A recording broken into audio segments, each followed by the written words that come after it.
প্রিয় দর্শক, জাতীয় সংসদ ভবন থেকে সরাসরি যুক্ত রয়েছি। গতকালকে দৃশ্য আসলে সকলেরই চেনা, কিন্তু আজ সকাল থেকে সাধারণ মানুষজন হাজার হাজার উৎসুক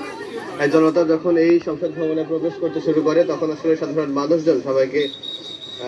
বিশেষ করে সেনাবাহিনী এবং আইন শৃঙ্খলা রক্ষাকারী বাহিনী সবাইকে বের করে দেওয়ার চেষ্টা করছেন এবং বের করে পরিস্থিতি স্বাভাবিক রাখার চেষ্টা করছেন। সেই চিত্রে কিন্তু আসলে আমরা দেখতে পাচ্ছি।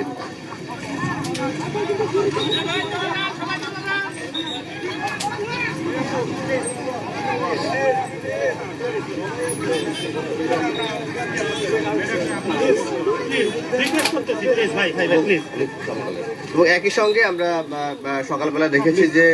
গতকালকের মতো আমি দেখতেছি তো একই সঙ্গে মূলত এই পরিস্থিতি স্বাভাবিক রাখার জন্য এবং এই সংসদ ভবনে যারা দায়িত্বরত এবং সবাই চেষ্টা করে যাচ্ছেন যে পরিস্থিতি স্বাভাবিক রাখার জন্য। এবং আমরা সকালবেলা এখানে সকাল 7টা থেকে এখানে অবস্থান করছি এবং আমরা দেখেছিলাম যে সংসদ ভবনের ঠিক চতুর্দিক থেকে আজও সাধারণ মানুষজন এবং বিশেষ করে কিছু মানুষ, উৎসুক জনতা